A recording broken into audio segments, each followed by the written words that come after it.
I'm P. Rohit. I'm studying 11th standard in Malayalam Matriculation Higher Secondary School, Kudalur. I'm speech about Kamarajar. ஆதியில் தோன்றிய மொழி முச்சங்கம் வளர்த்த மொழி தேனிலும் இனிய மொழி தெம்மொழியின் மருடம் சூடிய நல்லை தமிழுக்கே முதல் வணக்கம். நெற்றிக்கண் திறப்பினும் குற்றமே நினைத்தவரா நடுவரவர்களுக்கே இனிய மறுவணக்கம். தமிழ்நாட்டை ஆண்ட முதலமைச்சர்களுள் குறிப்பிடத்தக்க ஒருவராக கருதப்படுகிற ஒரு பெருந்தலைவர் காமராஜர். தமிழகத்தை 9 ஆண்டு காலம் ஆட்சி செய்த இவருடைய காலம் தமிழக அரசியல் வரலாற்றில் பொற்காலமாக கருதப்படுகிறது. இவர் பெருந்தலைவர், தென்னாட்டு காந்தி, படிக்காத மேதை, கர்ம வீரர், கல்விக்கண் சிறந்த வள்ளல் என பல்வேறு சிறப்பு பெயர்களால் அழைக்கப்படுகிறார். காமராஜர் அவர்கள் 1903ஆம் ஆண்டு ஜூலை மாதம் 15ஆம் நாள் இந்தியாவின் தமிழ்நாடு மாநிலத்தில் உள்ள விருதுநகரில் குமாரசுவாமி நாடாருக்கும் சிவகாமி அம்மாவுக்கும் மகனாக பிறந்தார். இவரின் இயற்பெயர் காமாட்சி. இவருடைய தாயார் அவரை மிகுந்த நேசத்துடன் ராஜா என்று அழைப்பார். அதுவே பின்னர் காமராஜரிடம் மாறியது. காமராஜர் தனது ஆரம்ப கல்வியை தனது சொந்த ஊரிலேயே தொடங்கினார். 1908ஆம் ஆண்டு ஏனாதி நாராயணா வித்யாசாலையில் சேர்க்கப்பட்டார். பின்னர் அடுத்த வருடமே விருதுபட்டியில் உள்ள உயர்நிலைப் பள்ளியான சத்திரி வித்யாசாரா பள்ளியில் சேர்ந்தார். அவருக்கு 6 வயது இருக்கும்போது அவருடைய தந்தை இறந்ததால் அவரின் தாயாரின் நகைகளை விற்று குடும்பத்தை காப்பாற்ற வேண்டிய நிலை ஏற்பட்டது. இதனால் பள்ளி படிப்பை தொடர முடியாத நிலைக்கு தள்ளப்பட்ட காமராஜர் தன் மாமாவின் துணி கடையில் வேலைக்கு சேர்ந்தார். காமராஜர் சுதந்திர போராட்டங்களில் தன்னை அதிகம் ஈடுபடுத்திக் கொண்டார். அவர் பல போராட்டங்களிலும் கலந்து கொண்டார். இந்திய நேஷனல் காங்கிரஸ் கட்சியின் முன்னேற ஊழியராக 1920ஆம் ஆண்டு தன்னுடைய 16வது வயதில் சேர்ந்தார். 1930ஆம் ஆண்டு ஸ்ரீ ராஜகோபாலாச்சாரி தலைமையில் வேளாண்மையை நோக்கி வந்த திறனங்களில் பங்கேற்று கைது செய்யப்பட்டு சிறையில் அடைக்கப்பட்டார். மேலும் ஒத்துழையாமை இயக்கம், வைக்கம் சத்தியகிரகம், நாக்பூர் கொடி சத்தியகிரகம் ஆகியவற்றில் பங்கேற்ற காமராஜர் 6 முறை சிறையில் அடைக்கப்பட்டு 9 ஆண்டுகள் சிறை தண்டனை அனுபவித்தார். 1953ஆம் ஆண்டு ராஜாஜி கொண்டு வந்த குலக்கல்வி தேர்தல் எதிர்ப்புகள் கிளம்பியது. இதனால் ராஜாஜியின் செல்வாக்கு குறைந்தோடு மட்டுமல்லாமல் காங்கிரஸ் கட்சி உள்ளேயும் மதிப்பு குறைந்தது. இதனால் ராஜாஜி அவர்கள் தன் பதவியிலிருந்து விலகி தன் இடத்திற்கு சுப்பிரமணியத்தை முன்னிறுத்தினார்.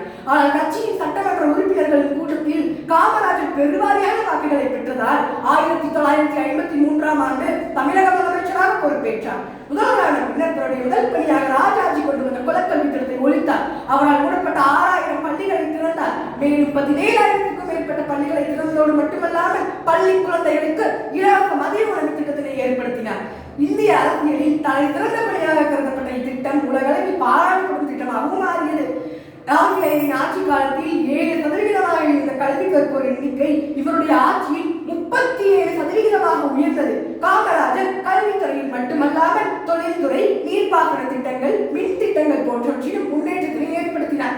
மேட்டூர் கால்வாய் திட்டம், பவானி திட்டம், காவிரி டெல்டா வடிகால் அபிவிருத்தி திட்டம், வைகை, சாத்தனூர், கிருஷ்ணகிரி, ஆரண்யாறு, அமராவதி போன்ற நீர்ப்பாசன திட்டங்களையும் காமராஜர் ஏற்படுத்தினார். 3 முறை தமிழக முதலமைச்சராக தேர்ந்தெடுக்கப்பட்ட பெருந்தலைவர் காமராஜர் அவர்கள் பதவியை விட தேசப்பணியும் கட்சி பணியுமே முக்கியம் என கருதி கேப்டன் எனப்படும் காமராஜர் திட்டத்தை கொண்டு வந்தார். அதன்படி கட்சியின் மூத்த தலைவர்கள் பதவிகளை இளைஞர்களிடம் ஒப்படைத்துவிட்டு கட்சி பணியாற்ற வேண்டும் என்பதே அதன் நோக்கமாகும். அதன் பேரில் அக்டோபர் 2, 1963ஆம் ஆண்டு காமராஜர் தனது முதலமைச்சர் பதவியை தொடர்ந்தார். பொறுப்பை பக்தவசரத்திடம் ஒப்படைத்துவிட்டு தில்லிக்கு சென்றார். பிறகு அதே ஆண்டில் அக்டோபர் 9ஆம் தேதி அகில இந்திய காங்கிரஸ் கட்சியின் தலைவராக பொறுப்பேற்றார். தன் வாழ்நாள் முழுவதையும் சமூக தொண்டு செய்வதிலேயே அர்ப்பணித்த பெருந்தலைவர் காமராஜர் அவர்கள் 1975ஆம் ஆண்டு தன்னுடைய 75வது வயதில் காலமானார். இவரால் இருந்த அடுத்த ஆண்டு இந்திய அரசின் மிக உயரிய விருதான பாரத ரத்னா விருது மத்திய அரசால் அவருக்கு வழங்கப்பட்டது. அவர் கடைசி வரை திருமணம் செய்து கொள்ளாமலேயே வாழ்ந்தார். ஒரு மாநிலத்தின் முதலமைச்சராக இருந்த பொழுதும் இறுதி வரை வாடகை வீட்டிலேயே வாழ்ந்தார். அவருக்காக அவர் சேர்த்து வைத்த சொத்துக்கள் சில கதர் வேட்டிகள், சட்டைகள், புத்தகங்கள் மற்றும் 150 ரூபாய் மட்டுமே. இப்படிப்பட்ட உன்னதமான நேர்மையான இன்னொரு தலைவரை தமிழக வரலாறு மட்டுமல்ல உலக வரலாற்றில் சந்திக்குமோ என்பது சந்தேகமே.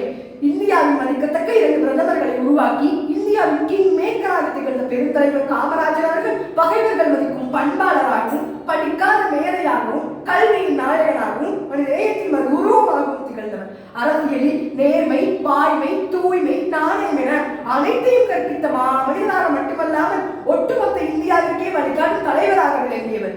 உயிரிழத்தில் தொடங்கி மெய்யெழுத்தை கலந்து உயிர்மை எழுத்தாத வார்த்தைகளை தொடுத்து செந்தேனாய் இனிக்கும் செந்தமிழின் உரையை முடித்த மகிழ்ச்சியுடன் நன்றி கூறி விடைபெறுகிறேன். நன்றி, வணக்கம். வாழ்க பாரதம், வளர்க தமிழ்.